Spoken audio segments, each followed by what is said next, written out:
Hi guys, I was just wondering that what else I can do apart from watching movies and apart from reading books that would help me as an actor. A thought came into my mind, which was that people say acting when it started, it used to be very different with loud voices, with loud expressions, and the body language was very caricaturish. So the question was, how did this change happen? Who brought this change into acting? That at that point of time, what we call as ham acting was very popular. So who brought this change? So regarding this, I read some interviews, I read some articles, I watched some YouTube videos, and I've narrowed down all the information to some 4 pages of my notebook, which I would like to share. I think it's quite informative, and anyone who is related to this field, they should have a basic knowledge of how things started and what the history is. So it all started with a man called Konstantin Stanislavski. He was from Russia, and hence this big Russian name, Konstantin Stanislavski. He was born in Moscow, and in Moscow itself, he formed his own theatre group known as Moscow Art Group, and it was formed in 1898. So about his childhood, when Stanislavski was a child, he used to watch plays, and the main question that he used to ask was that if the actors, if they are portraying something on stage, it should be real. So the whole idea of acting should be real came from Stanislavski. And then, keeping these factors in mind, he derived some of his own techniques, which is known as the system by Stanislavski, and then he practiced these techniques in his own theatre group in Moscow. And then some of his colleagues and some of his co-actors, they came to America, and they practiced these techniques with some Americans in laboratory theatre group. And when Strasberg got to know about this, Lee Strasberg was a budding actor in New York at that point of time. He never met any of the colleagues or co-actors, but he learned this technique by himself from the books and from all the material that was available without having to meet those guys. So when he read the technique, he started his own theatre group known as the Group Theatre, and it consisted of 28 members. It was started in 1931. So he formed this theatre group along with Cheryl Crawford, Harold Clurman, and obviously Lee Strasberg was the third member. So Cheryl Crawford, she used to cast for the plays, and Harold Clurman, he used to be a play reader, and then he also went on to write a book about the whole story, that how this group was formed, and eventually it was dissolved in 1941. And the book's name is The Fervent Years. And Lee Strasberg used to manage stage, he used to act, and he used to direct also. So they practiced this. They practiced Stanislavski's method, which was interpreted by Lee Strasberg. So the interpretation of Stanislavski's work, they were practicing in the group. And the first play was The House of Connolly, and it was performed in 1931 on September 28. And when the play was over, the audience of New York, they were spellbound. They never saw such real acting, and for them it was something very new, and it was highly appreciated. But unfortunately, at that point of time, America was dealing with the Great Depression, so the group theatre, they had to stop their work at that moment for a while. But then they came back, and their second play was Men in White, and they performed Men in White in 1933.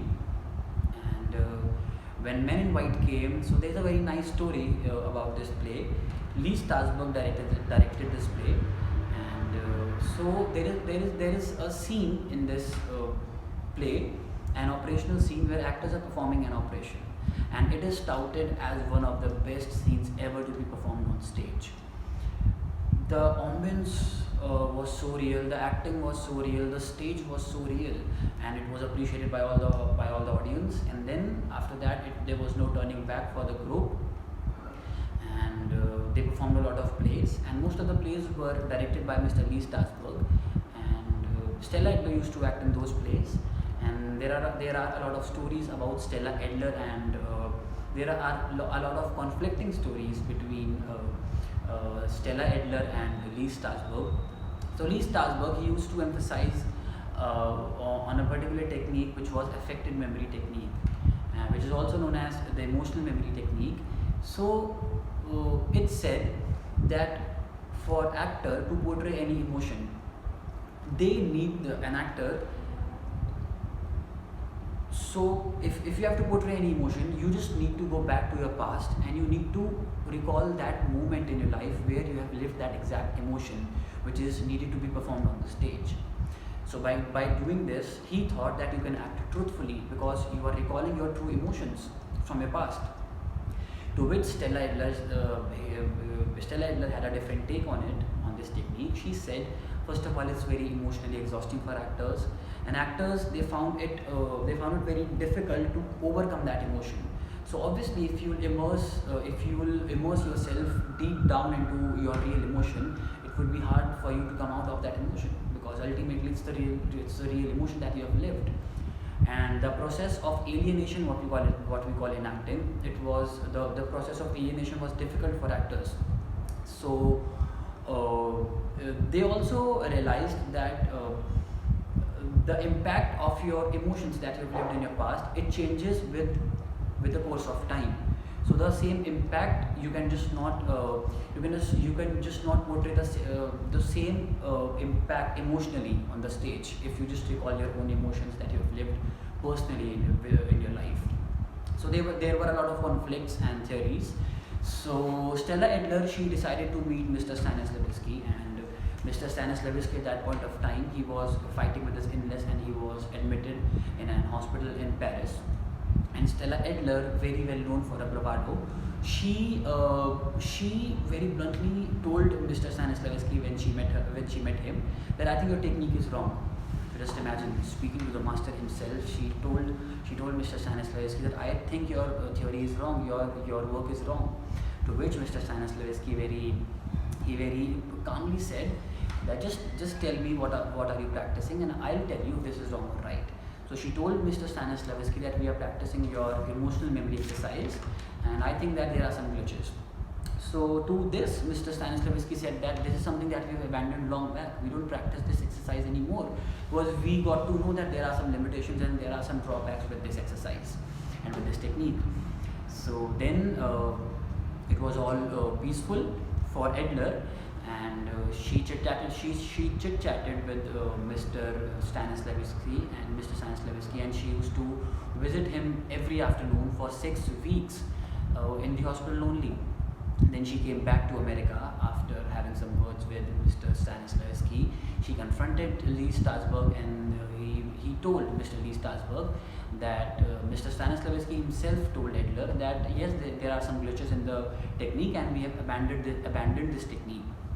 And Mr. Lee Strasberg, he was very adamant about his techniques. He would not accept the failures, and he very imprudently said that I know